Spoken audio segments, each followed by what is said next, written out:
या देवी सर्वभूतेषु मां कुष्मांडा रूपेण संस्थिता।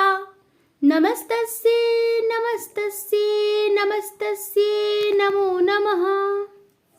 आप सभी के ऊपर माता कुष्मांडा की कृपा सदैव बनी रहे। माता कुष्मांडा की आज पूजा का दिन है। आज नवरात्रि का चौथा दिन है और आज के दिन माता कुष्मांडा की पूजा की जाती है। आज हम जानेंगे माता कुष्मांडा की कथा के बारे में। नवरात्रि में चौथे दिन देवी को कुष्मांडा के रूप में पूजा जाता है। अपनी मंद हल्की हंसी के द्वारा अंड यानी कि ब्रह्मांड को उत्पन्न करने के कारण इस देवी को कुष्मांडा नाम से अभिहित किया गया है।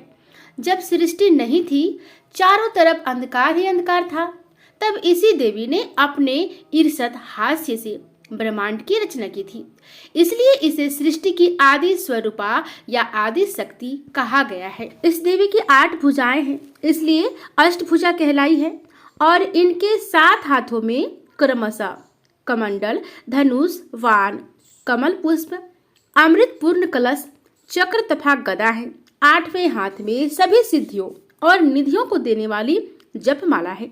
इस देवी का वाहन सिंह है और इन्हें कुम्हड़े का बलि यानी कि कुम्हड़े का भोग बहुत ही प्रिय है, जिसको लोग भथुआ कहते हैं। यानी कि भथुआ जो कोहड़ा होता है, आप समझते होंगे, ये इनको बहुत ही प्रिय है। अगर आप भथुए का भोग इनको लगाते हैं या तो वो नहीं मिलता है तो आप इस दिन पेठे का भी भोग लगा दीजिएगा, तो इससे माता बहुत ही जल्द प्रसन्न हो जाती है। संस्कृति में कुम्हड़े को कुष्मांड कहते हैं, इसलिए इस देवी को कुष्मांडा कहा जाता है। इस देवी का वास सूर्य मंडल के भीतर लोक में है। सूर्य लोक में रहने की शक्ति क्षमता केवल इन्हीं में है, इसलिए इनके शरीर की कांति और प्रभा सूर्य की भांति ही दैदीप्यमान है। इनके ही तेज से 10 दिशाएं आलोकित हैं। ब्रह्मांड की सभी वस्तुओं और प्राणियों में इन्हीं का तेज व्याप्त है। अचंचल और पवित्र मन से नवरात्रि के चौथे दिन इस देवी की पूजा आराधना करना चाहिए। इससे भक्तों के रोगों और शोकों का नाश हो जाता है तथा उसे आयु, यश, बल और आरोग्य की प्राप्ति होती है। यह देवी अत्यल्प सेवा और भक्ति से ही प्रसन्न होकर आशीर्वाद देती है। आप सच्ची श्रद्धा से अगर थोड़ी सी भक्ति इस देवी के ऊपर आप करते हो तो आपको उसी से इसका सूक्ष्म भाव यानी कि आपको छोटा सा कहीं ना कहीं जरूर आपको नजर आएगा कि आपकी भक्ति के कारण माता आपके ऊपर कृपा है, आपका कोई ऐसा कार्य बनेगा या तो आपकी परेशानियां नष्ट होगी। सच्चे मन से पूजा करने वालों को सुगमता से परम पद प्राप्ति होती है। विधि विधान से पूजा करने पर भक्त को कम समय में ही कृपा का सूक्ष्म भाव अनुभव होने लगता है। ये देवी आदियों व्याधियों से मुक्त करती है और उसे सुख, समृद्धि और उन्नति प्रदान करती है। अंततः इस देवी की उपासना में भक्तों को सदैव तत्पर रहना चाहिए और सच्चे मन से निष्ठा भाव से इस देवी की पूजा अर्चना करनी चाहिए।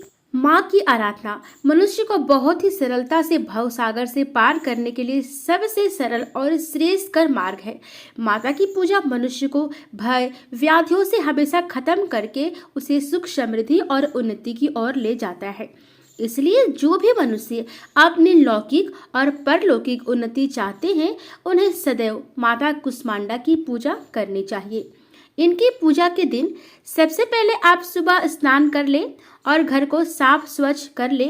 सभी उपस्थित देवी देवता की पूजा करें।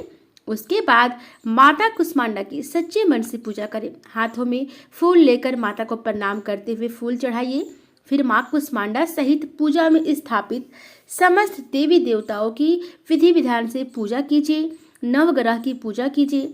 फिर माता की कथा अवश्य सुनिएगा और माता का ध्यान करते हुए माँ के मंत्रों का जप जरूर कीजिएगा और अंत में माता की आरती कीजिएगा। इसके बाद घर के सभी सदस्यों को प्रसाद बांटिएगा।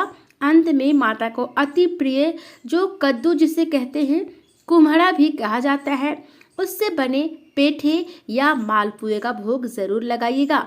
ये माता को बहुत ही प्रिय है। देवी कुष्मांडा का मंत्र है, या देवी सर्वभूतेषु मां कुष्मांडा रूपेण संस्थिता। नमस्तस्यै नमस्तस्यै नमस्तस्यै नमो नमः। और दोस्तों, इन मंत्रों के उच्चारण से आप देवी कुष्मांडा की पूजा कीजिएगा। माँ कुष्मांडा को हरे रंग की चीजें और भोग अति प्रिय होता है, इसलिए हरे रंग के फल जैसे मौसमी फल हो, अमरूद हो, या तो सेब भी है, या तो जो भी हरा रंग का फल आपको उस समय मिले आप अवश्य चढ़ाइएगा। हरे केले, अंगूर और शरीफे का भोग माता को लगाइएगा। इसके साथ ही माता को नारियल अवश्य चढ़ाइएगा। शास्त्रों में बताया गया है कि जो मनुष्य देवी कुष्मांडा को नारियल अर्पित करता है, माता उसकी सभी मनोकामनाएं पूर्ण कर देती हैं। इसलिए आप माता को नारियल भी जरूर अर्पित कीजिए। और अंत में अगर संभव हो तो आप दुर्गा चालीसा का भी पाठ जरूर कीजिएगा।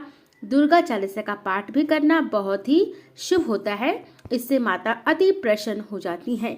इसलिए आप दुर्गा चालीसा का पाठ जरूर कीजिएगा। उम्मीद है ये जानकारी आपको अच्छी लगी होगी। अगर ये जानकारी अच्छी लगी हो तो हमारे चैनल को सब्सक्राइब करें और वीडियो को लाइक ज़रूर कर दें। धन्यवाद।